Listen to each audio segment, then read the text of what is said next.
Just having a quick look over oil here. If we get down onto the lower time frame to begin with, we can see this sort of gap play from last week just played out beautifully. Basically, gapped up, failed to hold it, came down, closed the gap, and typical sort of oil fashion and that they snapped out anybody that got in for the first attempt, came down here, clipped them, and then it ran it up. Not seeing a great sort of continuation sort of follow through as of right now, so we can sort of drag this back up over here.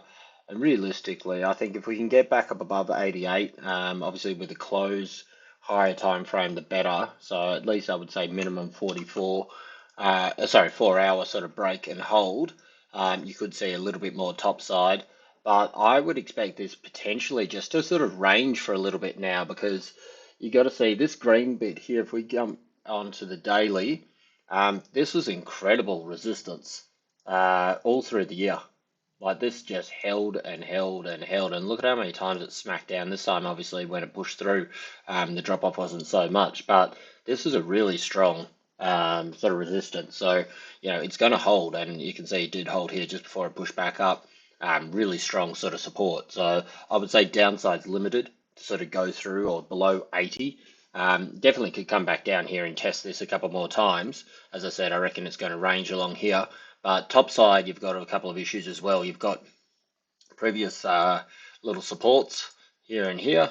So that's going to be obviously a bit of a sort of resistance to get through here. But the main one that I sort of look at is if you zoom right out, you've got this massive falling resistance just from the peaks. Like this was back, it was this March 22. So that was what's called initial Ukraine highs. And that's obviously come in down here, tried to break out and sort of get above it, but wasn't able to do so. So yeah, I think sort of realistically, it's stuck in a bit of a tight spot. You've got this area that was super strong support, so resistance now is going to be quite a sort of tough support to get through, I'd say. I've also got the sort of top side. You've got a couple of areas. Look, this will go through easier than this falling resistance. And realistically, if you want major breakouts, to get above these highs that we put in, what was that, three weeks ago, if we can get above these highs here, that's going to be quite a sort of nice confirmation. Of course, then, each time you go up, you've got these next levels and that, but this is obviously 97 was a bit of a spike high sort of on the way down. So that, again, will sort of offer some sort of resistance. But if you can sort of get back out here, then you got the sort of idea that you've broken through this big, large, you know, 18-month falling resistance, plus you got a higher high in this sort of move up.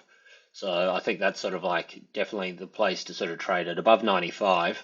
Um, I'd say we're going, yeah, 104, 105. I would say there's 1,000 point move to the top side there.